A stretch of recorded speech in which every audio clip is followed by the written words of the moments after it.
રાષ્ટ્રીય મોડલ તરીકે જાહેર કરવાનો પ્રયત્નમાં તો ભાજપા તો મોડલ તો ગમે એને સારું આપી દે.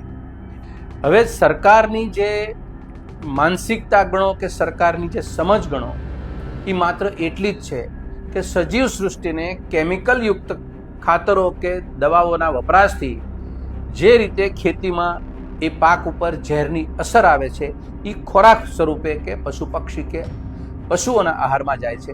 ભારતીય જનતા પાર્ટીની ગુજરાતની સરકારને આ સીધો સાદો સવાલ અમારો છે કે તમે અપીલ સિવાય કશું કરતા નથી. ઔદ્યોગિક પરિસ્થિતિમાં ખેતી કરતા કરતા તમે એ પણ ભૂલી ગયા કે તમે લોકોને ઝેરનું ઉત્પાદન કરીને ઝેર થાળીમાં મોકલી રહ્યા છો. તંત્ર એવી ખોટી જગ્યાએ કામ કરી રહ્યું છે કે ખેડૂતને પોતાનો પોષણક્ષમ ભાવ નથી મળતા. એનું મુખ્ય કારણ એ છે કે તમારી લાપરવાહી અને તમારી નીતિ.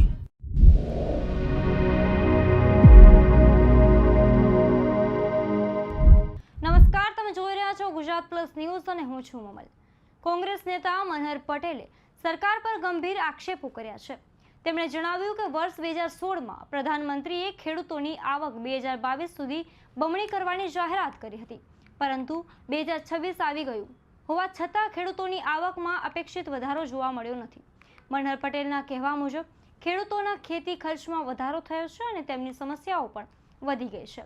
તો આવો સાંભળીએ વધુમાં મનહર પટેલ શું કહી રહ્યા છે. આજે 5મી જૂન વિશ્વ પર્યાવરણ દિવસ. સમગ્ર સજીવ સૃષ્ટિને આપણે સૌ નમન કરીએ અને તમામ મોરચે સજીવ સૃષ્ટિને બચાવવા માટેનો આપણે સૌ સહિયારો પુરુષાર્થ કરીએ એવી શુભકામના પાઠવું છું. રાજ્ય સરકાર માત્ર આ શુભેચ્છા આપી અને એની ફરજને પૂર્ણ કરે છે. ઘણા સમયથી ગુજરાતની ભાજપા સરકાર ખેડૂતોને પ્રાકૃતિક ખેતી કરવા માટે અપીલ કરે છે અને એમાં પણ ખાસ કરીને નામદાર રાજ્યપાલ સતત ને સતત આ વાત મૂકે છે. આ રાજ્યના અન્નદાતાઓ એ પોતાનો ખેતીમાં નફો શોધે છે. જેમ વેપારી કે ઉદ્યોગ ગૃહ કોઈ પણ પોતાના ધંધાની વાત આગળ વધારે તો એનો પહેલો પૈગામ હોય છે કે એ ધંધામાં નફો ક્યાં પડ્યો છે. તમામ ઉદ્યોગ, તમામ વેપાર ધંધામાં જે રોકાયેલા લોકો એ પોતાનો નફો શોધી શકે છે, તો શું ખેડૂત પોતાના ધંધામાં નફો ન શોધી શકે? એ પોતાની ખેતીમાં નફો ન શોધી શકે? અહીંયા આગળ ભાજપાની સરકાર માર ખાય છે અને ભૂલ ખાય છે. ખેડૂતની સામે સતત અપીલ શેના માટે? ખેડૂતો સ્વીકારતા કેમ નથી? અને ખેડૂત આ દેશનો એટલો બધો કોઠાસૂઝવાળો છે કે એમાં નફો પડ્યો હશે તો એ પકડી લઈશ. તમારે એવી વારંવાર અપીલ કરવી પડે છે. એનો મતલબ એમ કે અપીલ પછી તમારે કોઈ પ્રકારના સંસાધનો પણ સગવડતાઓ પૂરી પાડવી નથી. પ્રાકૃતિક ખેતીનો એક સેમિનાર 2 દિવસ પહેલા એટલે કે 3 જૂન 2026ના રોજ કૃષિ મંત્રી એમાં એમ કહે છે ગુજરાતના કે પ્રાકૃતિક ખેતી અપનાવી અને ધરતી અને આવતી પેઢીને બચાવીએ. નામદાર રાજ્યપાલ કહે છે કે પ્રાકૃતિક ખેતી આજના યુગમાં કામ એક લાભ અનેક. કેટલા બધા સરસ મજાના સ્લોગનો છે. આ આટલું બોલ્યા પછી આ બેમાંથી એકેય વ્યક્તિએ ખેડૂતની ખરેખર પીડા, રાસાયણિક અને ઔદ્યોગિક પરિસ્થિતિ સામે ટકી રહેવા માટે ખેતીએ જે માંગે છે એ સંસાધનો આપણે પ્રોવાઈડ આ સરકાર કરે છે, એવી સગવડતાઓ પૂરી કરે છે. ખેતીના બાધારૂપ પ્રશ્નો વર્તમાન ખેતીના શું છે એ માટે ચિંતા કરે છે. વીજળી, પાણી, વીમો કે ભાવ આજે કશું સરકારી રાહે મળતું નથી. ઉપરાંત આજના ખાનગી બિયારણ બનાવનારા, રાસાયણિક ખાતર બનાવનારા અને જંતુનાશક દવા બનાવનારા હજારો વેપારીઓનો ભોગ આ દેશના 52 લાખ ખેડૂતો પૈકીના ખેડૂતો બની રહ્યા છે. આ તો સરકારી રાહે નિવારણ લાવવાની કે નિકાલ લાવવાનો આ મુદ્દો છે, પણ સરકારે કોઈ દિવસ આ બાબતે ગંભીરતા પૂર્વક કોઈ પગલા કે કોઈ એક્શન લીધા ખરા? એમાં ના આવશે. આ દેશમાં આપણે સરકારી રાહે આ ધરતીને કે ખેડૂતને બચાવવા હોય તો કયા પ્રકારના આપણે પગલા ભરવા જોઈએ અને કેવો વહીવટ કરવો જોઈએ? બે જ બાબત, અને સીધી ને સાદી. આ દેશની સરકાર એવું કહે છે કે આ દેશમાં સિક્કિમ એક એવું રાજ્ય છે જે વિશ્વનું પહેલું રાજ્ય છે કે 100% ઓર્ગેનિક ખેતી કરતું રાજ્ય. આજની સ્થિતિ 100% ઓર્ગેનિક ખેતી કરનારા રાજ્યની પરિસ્થિતિ શું છે એ સરકાર સારી રીતે જાણે છે, પણ આપણે સૌ પણ સમજીએ. આ રાજ્યને અપીલ કરી ખેડૂતોને ઓર્ગેનિક ખેતી અપનાવતા કર્યા, અનેક પ્રકારની વાતો કરી, રાષ્ટ્રીય મોડલ તરીકે જાહેર કરવાનો પ્રયત્નમાં તો ભાજપા તો મોડલ તો ગમે એને સારું આપી દે એ પણ કરી લીધું. મોટી યોજનાઓને લઈ કરોડો રૂપિયા એ રાજ્યને ફાળવવાની વાતો પણ કરી લીધી. સરવાળો આજે એવો આવ્યો અને આપની સામે આવ્યો કે એક સંશોધન આવ્યું બહાર, એ પેપર મારી પાસે આવ્યું. એમાં સિક્કિમ રાજ્ય એ ચોખાના ઉત્પાદનમાં પ્રતિ હેક્ટર 1242 કિલોગ્રામ ઉત્પાદન લે છે. એનું બાજુનું રાજ્ય એટલે પશ્ચિમ બંગાળ એ 2865 કિલોગ્રામનું ઉત્પાદન લે છે. એટલે કે 60% ઉત્પાદન સિક્કિમ કરતા પશ્ચિમ બંગાળનું વધુ છે. એવી જ રીતે તમે ઘઉંની અંદર જે 2014-15 વચ્ચે જે પાક ખેડૂતો લેતા હતા રેગ્યુલર, એ 400 મેટ્રિક ટન નું ટોટલ હતું. આજે 24-25માં એ રાજ્યનું ઘઉંનું ઉત્પાદન માત્ર 130 મેટ્રિક ટન થઈ ગયું. બાજરીનું 3600 મેટ્રિક ટન એ રાજ્યનું હતું, આજે માત્ર 2000 મેટ્રિક ટન થઈ ગયું. મકાઈ 68,900 મેટ્રિક ટન ઉત્પાદન કરતું હતું એ રાજ્ય, આજે 53,000 મેટ્રિક ટન ઉત્પાદન કરતું થઈ ગયું. કઠોળ 5800 મેટ્રિક ટન ઉત્પાદન કરતું હતું એ રાજ્ય, આજે 5000 મેટ્રિક ટન ઉત્પાદન કરતું થઈ ગયું.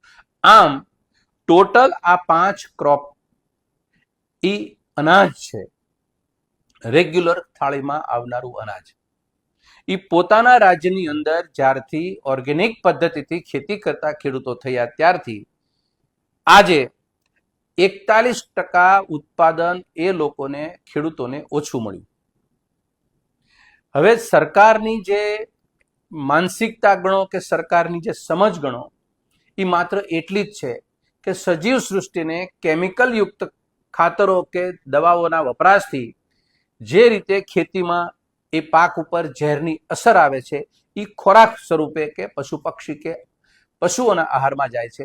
એના કારણે ખૂબ મોટા ભયંકર રોગો થાય છે, એના કારણે આપણને સૌને મોટી નુકસાની જાય છે. આટલી વાત સમજ્યા પછી સરકારનો રોલ શું? સરકારે પોતે ધરતીને બચાવવા માટે ને ખેડૂતને બચાવવા માટે આયોજનપૂર્વક કેટલો ખર્ચ કર્યો અને કયા પગલા ભર્યા? ભારતીય જનતા પાર્ટીની ગુજરાતની સરકારને આ સીધો સાદો સવાલ અમારો છે કે તમે અપીલ સિવાય કશું કરતા નથી.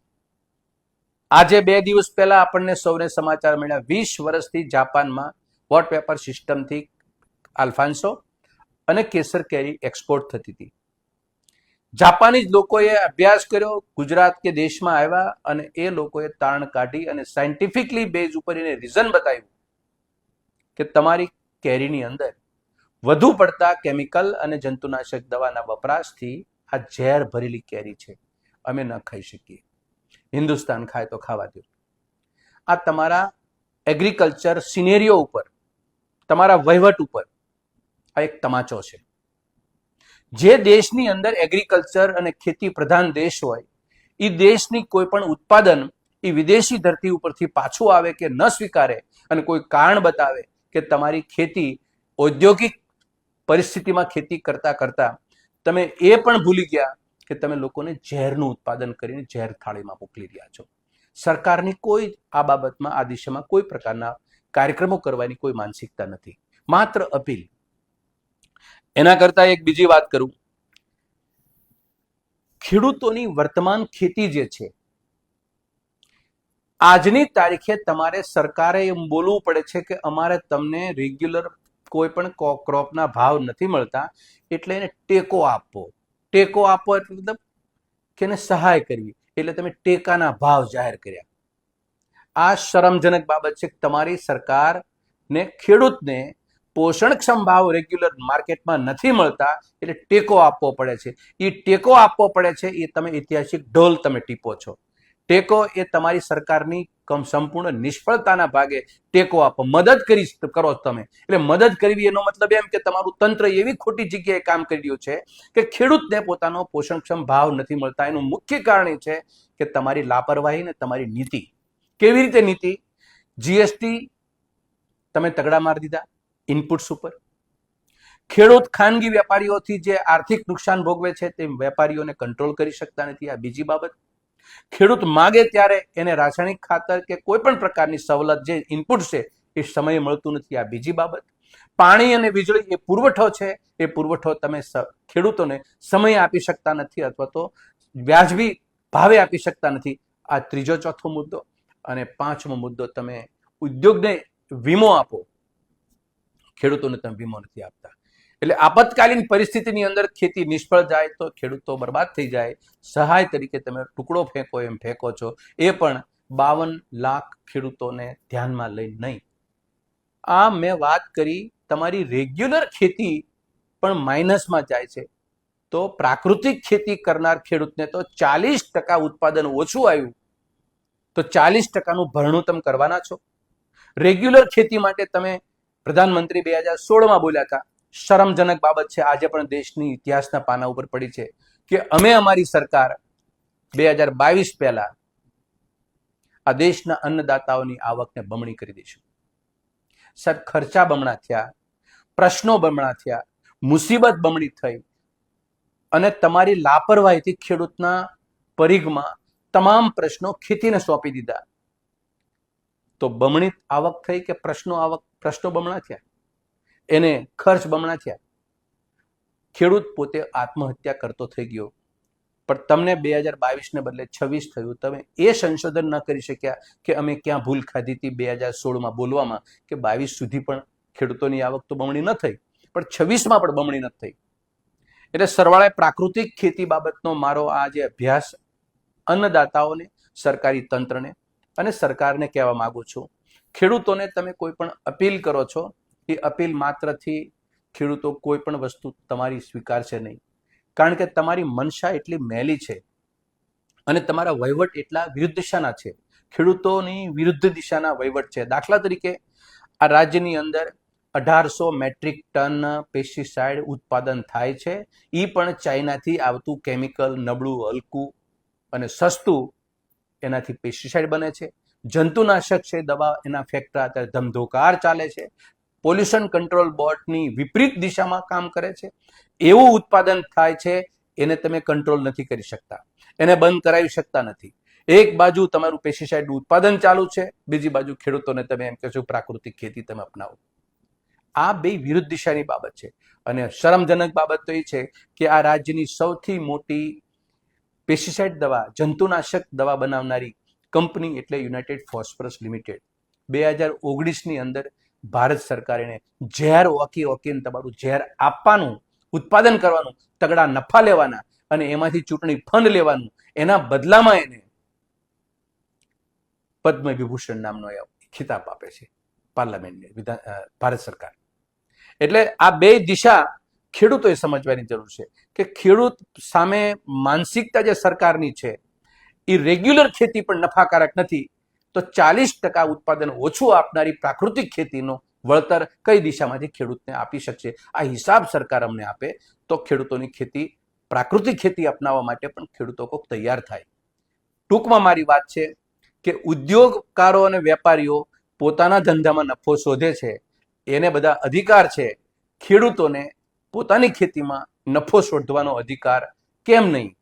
એને તમે પ્રાકૃતિક ખેતી તરફ વાળી અને તમે એને ઉપયોગી થવા માટે થઈને, આ પ્રશ્નના નિવારણ માટે થઈને તમે યોગ્ય ઉકેલ કેમ આપતા નથી? આ પ્રશ્ન નીચે ખેતી, તમારી પ્રાકૃતિક ખેતી માટે સતત તમારે અપીલ કરવી પડે છે. જે ખરેખર નફો દેખાતો હતો ખેડૂતો એને સ્વીકાર લીધો હતો.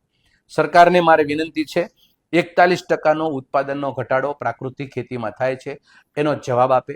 નંબર 2, રાસાયણિક ખાતરને જે હલકા કેમિકલથી બનેલી જંતુનાશક દવાના ફેક્ટરા ચાલે છે એ તાળા મારવાનું કામ કરે. નંબર 4, રાસાયણિક ખાતરની બદલીમાં એને ઉત્તમ ઉપયોગ કરવા માટે બીજું એનો વિકલ્પ આપે. અને નંબર 5, પાણી, વીજળી અને જે કઈ સામગ્રી એને ખેડૂતને ખેતીમાં જોઈએ છે એ તમામ વસ્તુ છે એ કરમુક્ત અને વ્યાજબી ભાવે મળે તો ખેતી ખર્ચ ઘટે, અને ખેતી ખર્ચ ઘટશે તો ખેડૂતને ખેતી પોતાની પોસાશે કે નફાકારક બનશે. આભાર. મનહર પટેલની વાતથી તમે કેટલા સહેમત છો, શું વિચારો છો, કોમેન્ટ કરીને એમને જરૂરથી જણાવજો. અત્યારે મળે બસ આટલું જ. નમસ્કાર.